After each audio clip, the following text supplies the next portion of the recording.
Hello everyone, welcome to our YouTube channel Drona NEET Ji. This is your Jackie sir. I am going to tell you about your 3-day strategy for Physics 2023 CBSE exams. तो बच्चों मेरा सबसे पहला सवाल आप सबके लिए ये है कि क्या 70 आउट ऑफ 70 मार्क्स की स्ट्रेटेजी हमने तैयार करी है अभी तक? क्या हमने उस तरीके से पढ़ाई करी है, और अगर नहीं करी है तो उसको किस तरीके से कर सकते हैं? मैं आशा करता हूं कि इस वीडियो के बाद 100% आप 70 आउट ऑफ 70 मार्क्स के लिए मेहनत जरूर करने वाले हैं। तो चलो शुरू करते हैं अपन, ठीक है ना। तो सबसे पहले आप देख सकते हैं कि ये जो है कंटेंट मैंने गूगल से उठाया है, सीधा सीधा आप देख सकते हो कि कैसे आप एग्जामिनेशन की प्रिपरेशन की स्ट्रेटेजी बना सकते हैं ना, ठीक है। मैं इसको थोड़ा छोटा कर देता हूँ। ये कुछ पढ़ने की जरूरत नहीं, इसमें ज़्यादा टाइम वेस्ट मैं करूँगा नहीं, लेकिन लास्ट वाली लाइन जरूर पढ़ दूंगा कि avoid reading the night before the exam. पूरी नाइट पढ़ने के बाद अपन अगर उम्मीद करते हैं कि सुबह मेरी बहुत अच्छी जाएगी, तो बच्चों मैं इसका सपोर्ट नहीं करने वाला। लेकिन अब रात को 8 बजे सो जाओ और सुबह 12 बजे उठ जाओ, क्योंकि 12 AM समझ रहे हो ना।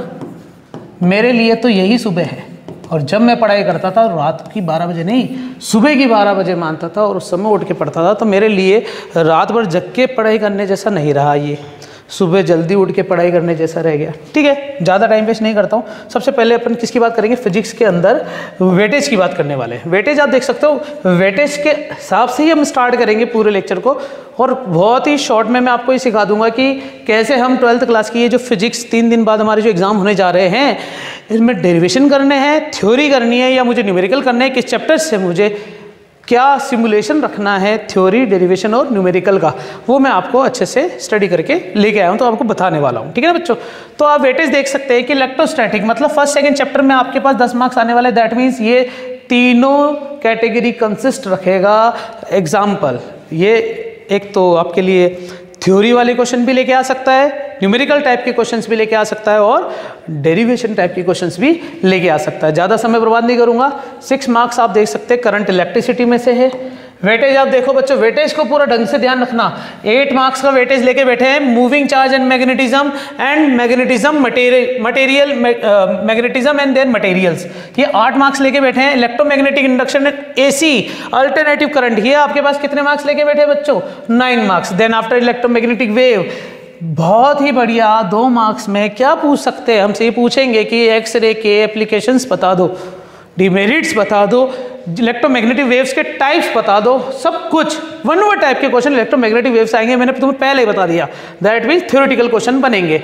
ऑप्टिक्स के अंदर आप देख सकते हो huge part of 12th physics, सबसे ज्यादा वेटेज जो लेके बैठे हैं वो है optics, ray optics, optical and wave optics. Got it. और ड्यूअल नेचर में आप देख सकते हैं जो वेटेज हमारे पास 4 है। तो कहने का मतलब ये तीनों एक ही सेगमेंट में, एक ही सेगमेंट में अगर मैं ढाल देता हूं तो मेरे पास कितना बच जाता है बच्चों? 20 मार्क्स लेके बैठे हैं। ये कितना लेके बैठे हैं? 20 मार्क्स। आगे चलते हैं ना। आप देख सकते हो कि ये मेरे लिए क्या, कौन सा पोर्शन रखता है बच्चों? ये है हमारे पास मॉडर्न फिजिक्स, ठीक है। तो मॉडर्न फिजिक्स के लिए एटम एंड न्यूक्लियाई की जो वेटेज है वो कितना है हमारे पास? 8 मार्क्स है। सेमीकंडक्टर डिवाइस के कितने हैं? 7 मार्क्स है। अगर मैं इससे इलेक्ट्रोमैग्नेटिक वेव के साथ जोड़ देता, इलेक्ट्रोमैग्नेटिक वेव का वेटेज कितना था? 2 मॉडर्न फिजिक्स में। तो हमारे पास कितना चल रहा है बच्चों? 8 मार्क्स प्लस 2 मार्क्स, टोटल कितने मार्क्स लेके बैठे हैं? ये 10 मार्क्स। तो मैं तुम्हें बताने वाला हूँ कि देखो क्या है एक्चुअली में, तुम फिजिक्स पढ़ रहे हो, ये मैंने तुम्हें वेटेज बता दिया, मैंने बता के क्या उखाड़ दिया। ये तो आप यूट्यूब पे भी आप गूगल पे भी देख सकते हैं, आपके पास PDF आई होगी, ठीक है, कि किस टाइप से ब्लूप्रिंट CBSE ने अपलोड किया है, कैसे वेटेज चल रहा है। तो मैं इस वेटेज को कंपेयर करने वाला हूं आपके पूरे चैप्टर के एक टॉपिक के साथ कि क्या ये वेटेज इस टॉपिक से रिलेटेड है, टॉपिक से क्या वो क्वेश्चन बन सकता है, क्या इसमें से डेरिवेशन आएगा, इसमें से न्यूमेरिकल आएगा, या इसमें से थ्योरेटिकल क्वेश्चन बनेगा, ठीक है। तो देखेंगे जरा, ये मैंने टोटल वेटेज आपके सामने रख दिया। तो हमारे पास टोटल मार्क्स कितने बन रहे हैं बच्चों? 7 मार्क्स। अब आप पूरा देख सकते हैं कि सबसे ज्यादा यूज जो लेके बैठा है वो 16 मार्क्स में ये लेके बैठे हैं ऑप्टिक्स। तो ऑप्टिक्स के लिए सिंपल सी मैं आपको बता दूं कि मैं चाहता हूं कि पेपर भी स्टार्ट यही करे और खत्म भी यही करे। मतलब पूरे पेपर का पहला क्वेश्चन भी ऑप्टिक्स लेके आएगा और आखिरी क्वेश्चन मतलब केस स्टडी टाइप का क्वेश्चंस भी ये ऑप्टिक्स पोर्शन ही लेके आने वाला है, ठीक है। स्टार्ट कर सकते हैं, आगे चल सकते हैं। जैसा कि आपको बताने वाला हूँ कि सीबीएसई क्लास में जो डिलीटेड सिलेबस है, डिलीटेड टॉपिक है, मैं पहले आपको उसके बारे में बता दूँ ताकि आप कम से कम पढ़ने के लिए, देखो कुछ कुछ दुष्ट प्राणी ऐसे होते हैं जो पूरे साल नहीं पढ़ते लेकिन एंड टाइम पे पढ़ने बैठते हैं, और जब वो पढ़ने बैठते हैं ना तो इतनी शिद्दत से बैठते हैं कि उन्हें पता नहीं कि क्या पढ़ना है और क्या नहीं पढ़ना है। तो बच्चों होशियार रहना, मैं आपको वो टॉपिक बताऊंगा जो आपको बिल्कुल भी नहीं पढ़ना है, ठीक है ना। चलो देखेंगे जरा। सबसे पहले करंट इलेक्ट्रिसिटी, दैट मीन्स अगर करंट इलेक्ट्रिसिटी मेरे पास आया है तो इलेक्ट्रोस्टैटिक और कैपेसिटेंस पोटेंशियल के अंदर सारा सिलेबस मेरे पास आएगा और सारा का सारा मुझे आना चाहिए। करंट इलेक्ट्रिसिटी में से जो बचा है वो इलेक्ट्रिक रेजिस्टेंस, कार्बन रेजिस्टेंस, समझ गए कार्बन रेजिस्टेंस, जिसमें आप BB Roy of Great Britain have very good wife type के क्वेश्चंस करते हैं, जिसमें टॉलरेंस होती थी +-5%, गॉट इट, एरर चलती थी। फिर आ रहा है हमारे पास कलर कोड, ये आएगा कार्बन रजिस्टर का, series and parallel combination of resistance, ये ध्यान रखना, ये आप 10th क्लास में कर चुके हो, इसीलिए सीबीएसई ने सोचा है कि यार इतने सिंपल क्वेश्चन अगर हम इनको देने लग गए तो ये आगे क्या करेंगे। फिर आप देखो बच्चों मीटर ब्रिज, जो इलेक्ट्रिकल इक्विपमेंट है जो आपके प्रैक्टिकल में यूज़ हुए हैं, आपने प्रैक्टिकल अच्छे से बखूबी दिए होंगे, प्रैक्टिकल के जो भी टॉपिक है वो सारे हटा दिए, मीटर ब्रिज हटा दिया, पोटेंशियोमीटर हटा दिया, principle and application of the measure potential difference and the comparison between two cell. कहने का मतलब ये हो गया कि हमारे पास पोटेंशियोमीटर जो है वो पूरा का पूरा गायब कर दिया गया है। पोटेंशियोमीटर में 3 टॉपिक होते थे, केवल पोटेंशियोमीटर अच्छे से पढ़ना, उसका प्रिंसिपल लिखना, सेकंड आता था ईएमएफ का कंपैरिजन करना, और थर्ड आता था internal resistance of any cell find करना। ये हमारे पास पोटेंशियोमीटर का एप्लीकेशन रहता था, उनमें से कुछ भी नहीं करना जो कि तुम प्रैक्टिकल में कर चुके हो। फिर हमारे पास आ रहा है बच्चों, ये वैसे भी आगे इंटरनल रेजिस्टेंस भी आ गया इसके अंदर, ये आपको नहीं करना, ठीक है। क्या इसमें आपको व्हीटस्टोन ब्रिज दिख रहा है? अगर नहीं दिख रहा है इसका मतलब व्हीटस्टोन ब्रिज अपन को करना पड़ेगा, मीटर ब्रिज नहीं करना, लेकिन व्हीटस्टोन ब्रिज अपन को करना पड़ेगा। देखो मीटर ब्रिज के, देखो आप देख सकते हो कि मीटर ब्रिज का नाम लिखा हुआ है, मीटर ब्रिज के एप्लीकेशन को नहीं हटाया, लेकिन यहाँ पर इसके एप्लीकेशन को मेंशन भी किया पोटेंशियोमीटर के, कि पोटेंशियोमीटर के जो एप्लीकेशन है ये नहीं आएंगे, तो मीटर ब्रिज के अंदर व्हीटस्टोन ब्रिज तो आप करके ही जाना। चलो ठीक है, आगे देख सकते हैं कि हमारे पास मैग्नेटिक इफेक्ट ऑफ करंट के अंदर क्या दे रहा है बच्चों, मूविंग चार्ज एंड मैग्नेटिज्म के अंदर साइक्लोट्रॉन पूरा गायब कर दिया, मतलब बायो-सावर्त की एप्लीकेशन और एम्पियर्स लॉ ऑफ सर्कुलर मतलब सर्क्यूचुअल, तो ये सब आपको करने पड़ेंगे। इसमें सिर्फ और सिर्फ आपको जो अवॉइड करना वो है साइक्लोट्रॉन। साइक्लोट्रॉन आपको याद होगा, अगर आपने पढ़ा है तो 2 डिस्क होती थी, दोनों डिस्क के अंदर से इलेक्ट्रॉन गन मशीन बनाने का काम करते थे, इलेक्ट्रॉन हाई वेलोसिटी से बाहर निकलता था, जो साइक्लोट्रॉन का एक इक्विपमेंट तैयार होता था। फिर अपन बात करते हैं magnetic effect of current and magnetism, तो उसमें आप देखेंगे magnetic dipole moment revolving electron. किसी भी तुमने इलेक्ट्रिक डायपोल मोमेंट तो पढ़ा होगा, बिल्कुल पढ़ा होगा, इसमें मैग्नेटिक डायपोल मोमेंट का टॉपिक हटा दिया, इलेक्ट्रिक डायपोल मोमेंट का टॉपिक नहीं हटाया, ठीक है ना, ये ध्यान रखना। आगे देखो बच्चों, आगे हमारे पास जो चल रहा है वो है electromagnetic induction and electric current.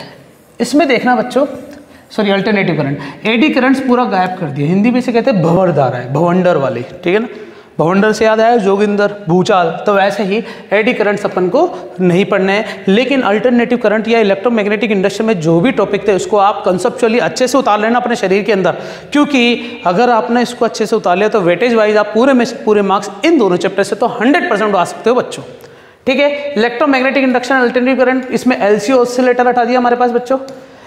तुम्हें याद होगा बच्चों कि तुमने आरसी सर्किट पढ़ा, वैसे तो तुमने आर अलग से पढ़ा, सी अलग से पढ़ा, एल अलग से पढ़ा, तो आरसी सर्किट, आरएल सर्किट और एक था हमारे पास एलसी सर्किट। अब एलसी सर्किट तो नहीं बनता, ऑसिलेटर बनता, जस्ट बिकॉज ऑफ उसका जो फेजर ग्राफ बनता था, यहाँ पर एक्सएल होता था और यहाँ पर क्या होता था एक्सी, ये दोनों आपस में ऑसिलेट करते थे, इससे ऑसिलेटर तैयार होता था, ये एनर्जी को ट्रांसफर करते थे आपस में एक दूसरे से, जैसा रेजोनेंस में होता है एनर्जी का ट्रांसफर करना, वैसे ये एलसी ऑसिलेटर एक वाइब्रेटिंग मटेरियल जैसे बिहेव करता था, लेकिन ये अपने सिलेबस में नहीं है, इसलिए एलसी ऑसिलेटर को बिल्कुल भी मुंह मत लगाना। चलो ठीक है, अपन आगे चल सकते हैं।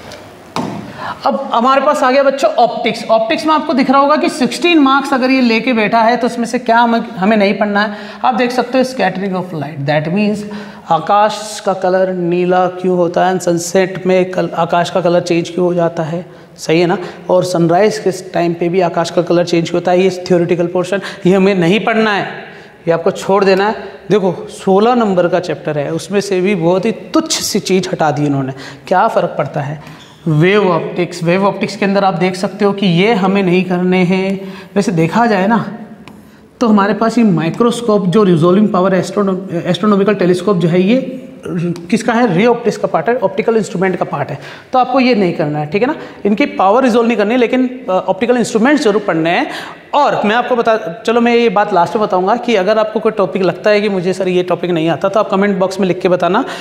जिसके भी कमेंट्स में सबसे ज़्यादा टॉपिक की मतलब वोटिंग रहेगी, तो मैं वो टॉपिक इन्हीं 3 दिन में कभी भी शूट करके आपके पास भेजता रहूँगा। जितने ज़्यादा टॉपिक होंगे उतनी ज़्यादा मैं मेहनत करने के लिए तैयार हूँ बच्चों आपके लिए, ठीक है। ड्यूअल नेचर ऑफ लाइट में क्या आ गया बच्चों, डेविस एंड जर्मर एक्सपेरिमेंट पूरा गायब कर दिया है। न्यूक्लियाई के अंदर आप देख सकते हो अल्फा बीटा गामा, यही तो चैप्टर की एग्जाम थी जो कि बिल्कुल गायब कर दी गई। अल्फा बीटा मामा को गायब करने वाले कौन है? देखो दुनिया तो गायब नहीं कर पाई, साइंटिस्ट भी गायब नहीं कर पाए, लेकिन सीबीएसई ने ये करके दिखा दिया। अल्फा भी गायब, बीटा भी गायब और मामा भी गायब। चलो ठीक है। रेडियो एक्टिव डी के पूरा गायब कर दिया हमारे पास। सेमीकंडक्टर के अंदर आप देख सकते हो कि आपके पास देखो पीएन जंक्शन जो डायोड है, ठीक है ना, स्पेशल पर्पस जो है, एलईडी हो गया, photo diode, solar cell, Zener diode, ये एप्लीकेशन ऑफ डायोड्स है, ये पूरा गायब कर दिया। एक्चुअली में क्या होता था ना, ये 1-2 पेज का एक सेगमेंट होता था जिसमें आपको डायोड पूरा अच्छे से पढ़ने के बाद डायोड के कुछ टाइप, जैसे लाइट एमिटिंग डायोड होगा, फोटो डायोड होगा, जेनर डायोड होगा, इसके बारे में आपको कुछ नहीं पढ़ना है, थ्योरेटिकल पोर्शन बिल्कुल गायब कर देना है, ठीक है। फिर आता है diode and their characteristics. Zener diode as a voltage regulator. Zener diode क्या करता है बच्चों, तुम्हें शायद पता होगा। अगर तुमने नहीं पढ़ा है तब तो कोई बात नहीं, मैं ज़्यादा बकवास भी नहीं करूँगा, अपन छोड़ देते हैं। जेनर डायोड और ये सब चीज़ें अपन को अवॉइड करनी है।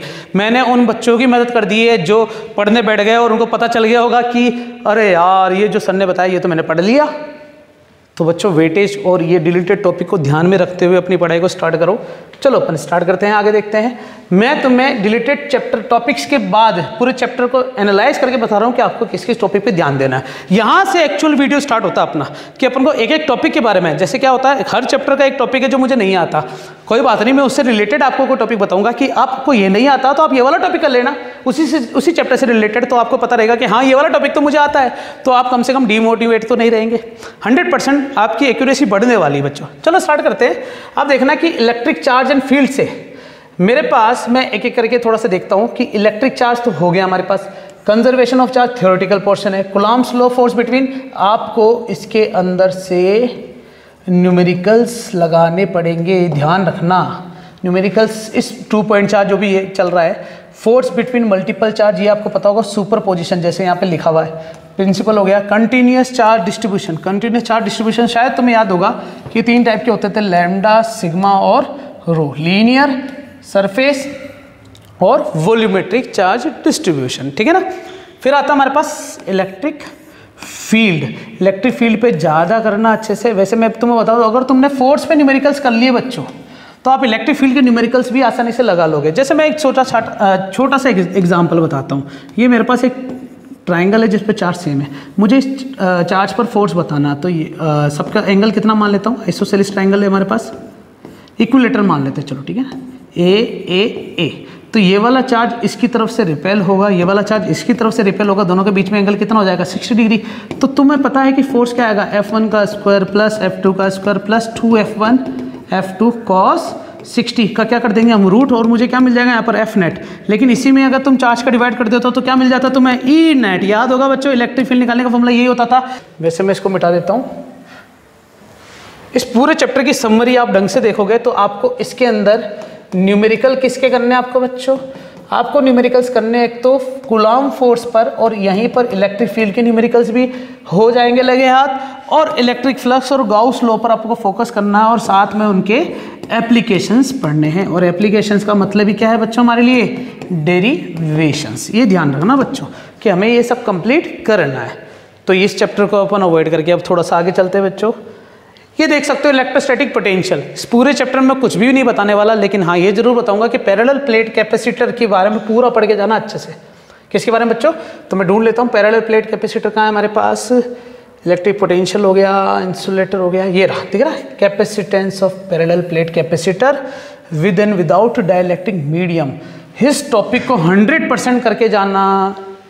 क्या बोल रहा हूँ समझ में आ रहा है? थोड़ा स्पीड में चलते हैं क्योंकि ज़्यादा समय मैं लेना नहीं चाहता, आपको पढ़ाई भी करनी होगी बच्चों। फिर इस पर फोकस करना बच्चों, एनर्जी। पैरेलल प्लेट कैपेसिटर को मैं छोड़ने नहीं वाला, energy stored in the parallel plate capacitor. इसमें देखना बच्चों कि इसमें क्या लिखा हुआ है, इसमें डेरिवेशन नहीं करना है, इसमें केवल और केवल अपन को फॉर्मूला लिखना है। दैट मीन्स यहाँ से जस्ट पहले आपको डेरिवेशन करने हैं, इसके बाद आपको डेरिवेशन नहीं करना है। एनर्जी का फॉर्मूला आपको याद होना चाहिए, half CV² half Q² upon C something कुछ ऐसा था, ठीक है, और एक था हाफ QV, ठीक है ना। ये 3 टाइप के हमारे पास क्या थे बच्चों, फॉर्मूलाज थे। ये फॉर्मूला आपको याद होने चाहिए किसके अंदर, पैरेलल प्लेट कैपेसिटर के अंदर। अब आप सोच रहे होंगे कि सर यही पढ़ के चले जाए, नहीं बच्चों, इसमें ये दिख रहा है आपको थ्योरेटिकल कंडक्टर इंसुलेटर, इनके अंदर डिफरेंस पैदा कर देना, ठीक है। और मेरे पास जो बच रहा है वो क्या बच रहा है, electric potential exactly, electrostatic potential energy भी ध्यान रखना है, दिख रहा है electric potential energy of the system of the 2 point charge, ध्यान रखना 2 पॉइंट चार्ज के लिए इलेक्ट्रिक पोटेंशियल एनर्जी पढ़ के जरूर जाना। फिर हमारे पास इक्विपोटेंशियल सरफेस, 1 नंबर का क्वेश्चन इक्विपोटेंशियल सरफेस पे थ्योरेटिकल बन सकता है। अब बचा हमारे पास क्या है बच्चों, इलेक्ट्रिक पोटेंशियल, इनकी डेफिनेशन, इनके डेरिवेशंस, जो आपकी इच्छा कर रहा है, लेकिन जो मैंने टॉपिक जिस पर रेड मार्क कर रखा है उसको आपको अच्छे से कंप्लीट करना है। चलो ठीक है, अगले चैप्टर पे चलते हैं।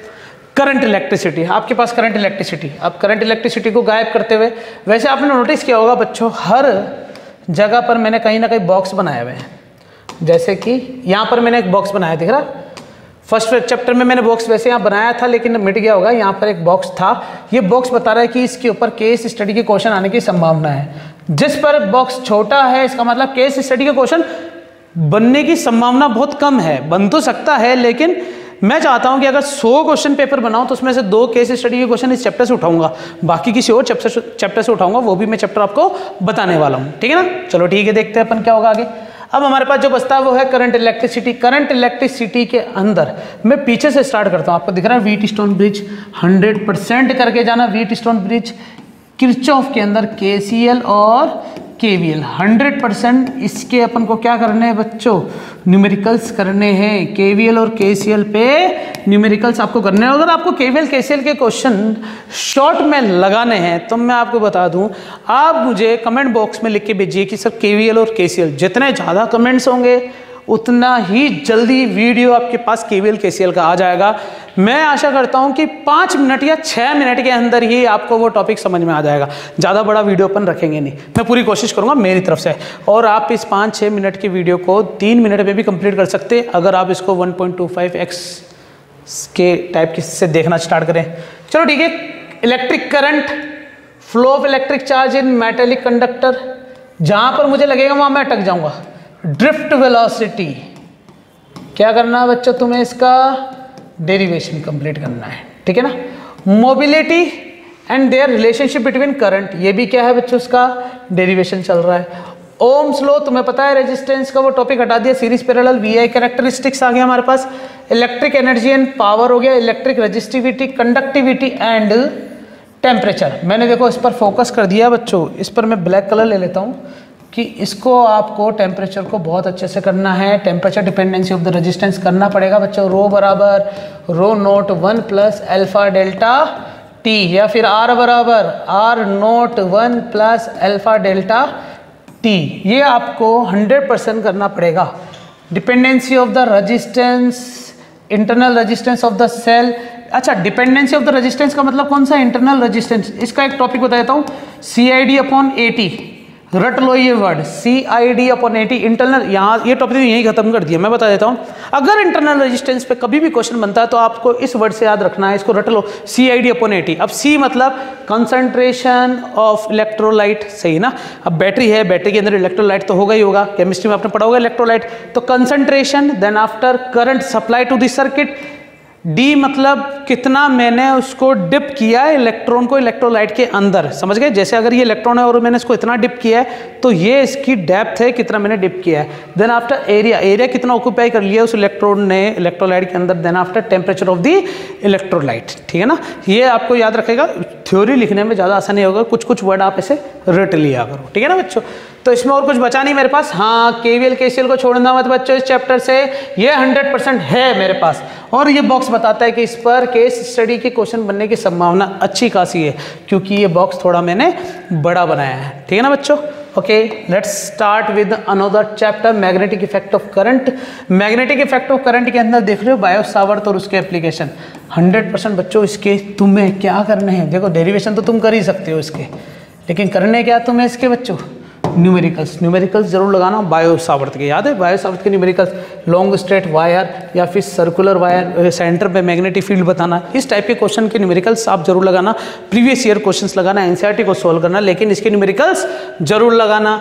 एम्पियर सर्कुलर लॉ और उसके एप्लीकेशन, इसके तुम्हें क्या करने हैं बच्चों, डेरिवेशन। ठीक है, इसमें सोलेनॉइड और दिख रहा है स्ट्रेट सोलेनॉइड आ गया हमारे पास, force moving charge in uniform magnetic field and electric field, इसका डेरिवेशन आ जाता है वैसे तो मोशनल ईएमएफ के हिसाब से, लेकिन आप इसको डेरिवेशन के साथ साथ एक दो न्यूमेरिकल ट्राई कर सकते हो। न्यूमेरिकल फिर भी बोल रहा हूँ, इस चैप्टर से मैंने स्टार्ट ही किस वर्ड से किया बच्चों, न्यूमेरिकल। तो आप भी इस चैप्टर से क्या लेके जाएंगे, न्यूमेरिकल्स ही लेके जाएंगे और पूरा लगा के आएंगे 100%। ठीक है, force on a current carrying conductor, current carrying conductor emotional EMF आ गया हमारे पास।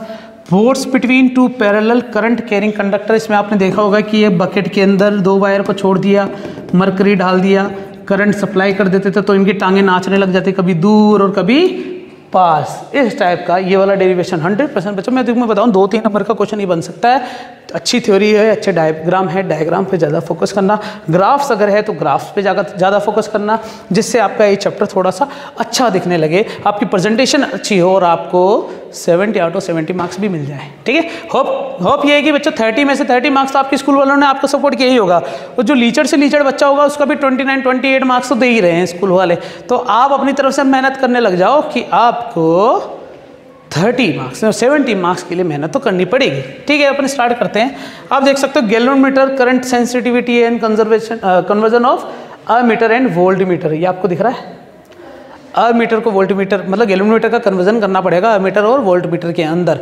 गैलोमीटर पे फोकस किया, दैट मीन्स ये आपके लिए एक थ्योरेटिकल पोर्शन रहा, इस थ्योरी को अच्छे से करके जाना। इसके अलावा मुझे इस चैप्टर से कुछ बचता नहीं है कि मैं इस पे फोकस करूं, लेकिन आपको जितना मैंने बताया उस चीज़ पे आप फोकस जरूर कर लेना। ठीक है, अब मेरे पास जो बचा है वो है मैग्नेटिज्म एंड मटेरियल। आपको पता होगा ये वाला पूरा पोर्शन इलेक्ट्रोस्टैटिक का पार्ट, ये बस उसमें चार्ज की जगह मैग्नेट की बातें हो रही है। ऊपर वाला जो पोर्शन है ये पूरा इलेक्ट्रोस्टैटिक का पार्ट है कि चार्ज क्या होता है, चार्ज की प्रॉपर्टी क्या होता है, या मैग्नेट क्या होता है, मैग्नेट की प्रॉपर्टी क्या होती है। जैसे चार्ज में तुमने पढ़ा कि चार्ज के अंदर कूलम्ब फ्लो लगता है Q1 Q2 अपॉन r², वैसे ही यहाँ पर क्या होगा म्यू नॉट अपॉन 4 पाई m1 m2 अपॉन r²। सब कुछ वैसा ही चलेगा जैसा तुमने इलेक्ट्रोस्टैटिक में पढ़ा था। तो इसके बारे में मैं ज़्यादा चर्चा करूंगा नहीं, थ्योरी है अच्छे से करके जाना। न्यूमेरिकल तुम्हें ट्राई करना है तो न्यूमेरिकल भी इसके ट्राई करके जाना, लेकिन थ्योरी है अच्छे से करके जाना। नीचे वाला पोर्शन बहुत ही बढ़िया कंटेंट लेके बैठा है, इसका मतलब इस थ्योरी को आपको अपनी जिंदगी में अच्छे से उतारना, स्ट्रेसिव कर तक अच्छे से मैग्नेटिक मटेरियल के बारे में पढ़ लेना है। ठीक है ना बच्चों, ज़्यादा इस थ्योरी के बारे में बात नहीं करूंगा। अब आपको अगला दिख रहा होगा electromagnetic induction and alternative current. Unit 4 आपको बताती है कि वैसे बताने की जरूरत नहीं, मैं आपको बता देता हूँ कि एसी पर सबसे पहले चर्चा कर लेता हूँ। एसी पे नहीं, चलो ठीक है, इलेक्ट्रोमैग्नेटिक इंडक्शन देख लो। आपको दिख रहा होगा कि फ्राइडे है ना, शुक्रवार का नियम जरूर याद रखना है और इसमें इस पर फोकस जरूर करना। अगर 1-2 नंबर का क्वेश्चन बनता है तो तुम लेंज लॉ पे बना सकते हो। और म्यूचुअल इंडक्शन देखो बच्चों, म्यूचुअल इंडक्शन और सेल्फ इंडक्शन के ऊपर, सेल्फ इंडक्शन इसलिए दिया जाता है क्योंकि LCR सर्किट में इंडक्टर को जब भी मैं AC सप्लाई से जोड़ता हूँ तो वहाँ पर आपके पास कौन सा टॉपिक आना चाहिए, सेल्फ इंडक्शन आना चाहिए। तो इसलिए सेल्फ इंडक्शन और म्यूचुअल इंडक्शन को दोनों को अच्छे से रीड करना, ये आपका थ्योरेटिकल पोर्शन लेके बैठा हुआ, इसलिए इसको अच्छे से करके जाना। अल्टरनेटिव करंट पे थोड़ा सा चर्चा कर लेते बच्चों। आप R सर्किट, L सर्किट और C सर्किट तीनों अलग अलग करोगे, फिर आपने R और L के साथ खेला और R और C के साथ खेला, लेकिन L और C अपने सिलेबस से हट गया तो बचा कौन, L, C, R। तीनों के इम्पीडेंस और पावर फैक्टर के क्वेश्चंस जरूर लगाना। इम्पीडेंस और पावर फैक्टर के क्वेश्चन, दैट मीन्स मैं बात किसकी कर रहा हूँ बच्चों, न्यूमेरिकल्स की बात कर रहा हूँ। किसकी बात कर रहा हूँ, न्यूमेरिकल्स। आप इस चैप्टर के अंदर न्यूमेरिकल्स पे ज़्यादा फोकस करने वाले हैं। देखो डेरिवेशंस आपको याद रहेंगी, कुछ शॉर्ट ट्रिक्स है जो कि आपको कुछ कहीं ना कहीं वीडियो से मिल ही जाएगी।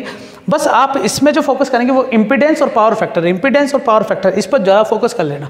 वैसे देखा जाए तो इम्पीडेंस आपको मिलेगा डबल कॉम्बिनेशन के अंदर, रिएक्टेंस और जो आप देखें जैसे इसके अंदर मिलेगा XL, इसके अंदर मिलेगा XC, ये रिएक्टेंस कहलाते हैं। आप इम्पीडेंस पे ज़्यादा फोकस करना, न्यूमेरिकल्स जरूर लगाना बच्चों इसके अंदर। LC ऑसिलेटर को भूल जाना, बिल्कुल भी हाथ ना लगाना। चलो ठीक है, अपन स्टार्ट करते हैं। Unit 5 electromagnetic wave.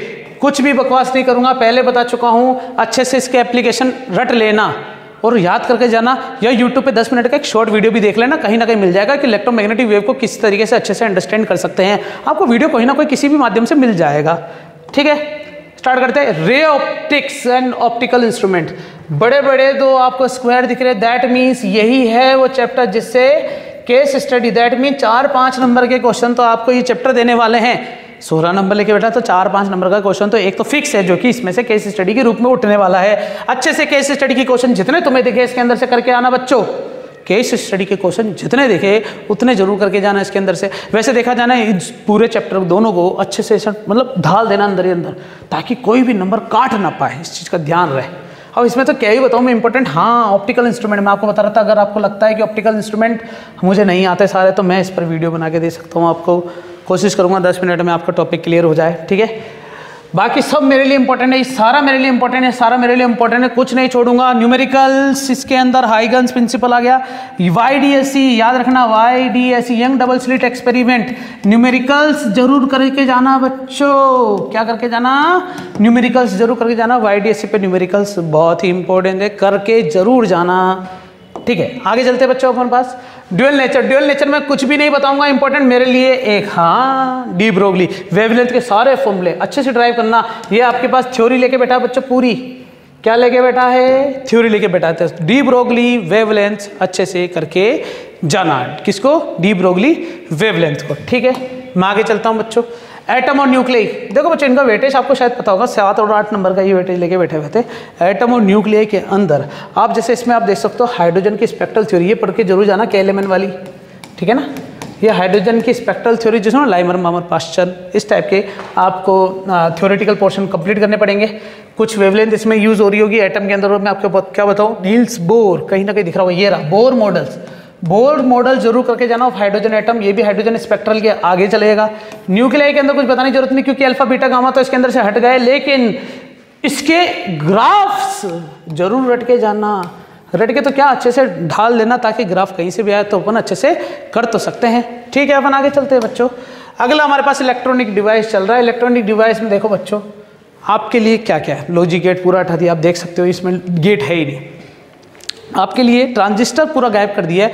बचा क्या है बच्चों, देखो सेमीकंडक्टर डायोड दे रखा है, जिसका रिवर्स और फॉरवर्ड बाइस दे रखा है। Application of junction diode as a rectifier. Rectifier में भी दो, एक करना अपन को कौन सा, हाफ वेव, और एक कौन सा करना बच्चों, फुल वेव।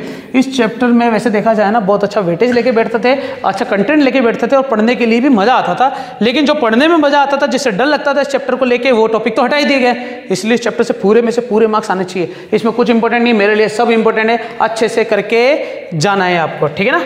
तो ये मैंने आपको अच्छी सी स्ट्रेटेजी बता दी है। अब आपको 2 वे से करना कंप्लीट, मैं आपको बता देता हूँ। एक जिन्होंने पढ़ लिया है सब कुछ, और एक जिन्होंने नहीं पढ़ा अभी तक कुछ, ठीक है। जिन्होंने पढ़ लिया है सब कुछ और जिन्होंने नहीं पढ़ा अभी तक कुछ, तो दोनों के लिए स्ट्रेटेजी है।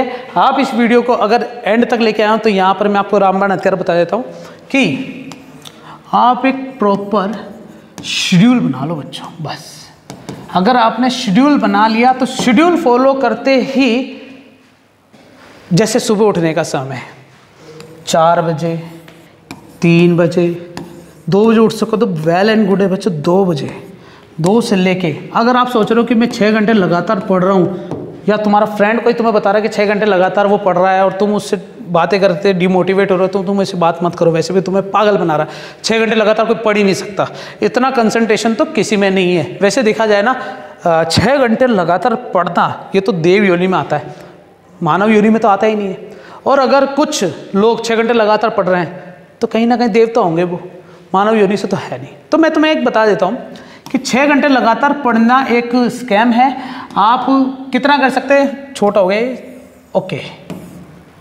आप कितना कर सकते हैं इसमें कि आप 1.5 घंटे या फिर 45 से 60 मिनट के बीच में आप पढ़ाई कर सकते हैं। 1.5 घंटे का आप एक पढ़ाई कर सकते हैं, बीच में 15-15 मिनट का गैप खेल लिया, या तो आपने मोबाइल में गेम खेल लिया या फिर मोबाइल साइड रख दिया। वैसे आपको बताऊं, मोबाइल आपको डिस्टर्ब नहीं करना चाहिए, आप मोबाइल को डिस्टर्ब करना चाहिए। जब आपकी इच्छा हो तब आप मोबाइल उठाओ, मोबाइल जब चाहे वो तब आपको ना बुलाए अपने पास, वैसे मोबाइल को साइड ही रख दो। 3 दिन की स्ट्रेटेजी है, अच्छे से सारे टॉपिक करना।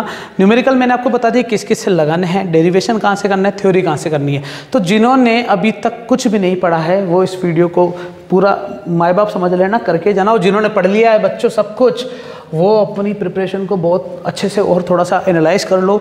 जो आपने अभी तक जिसमें डर लग रहा है उसको और थोड़ा रिवाइज करो। और wish you all the best. Thank you very much, bye bye.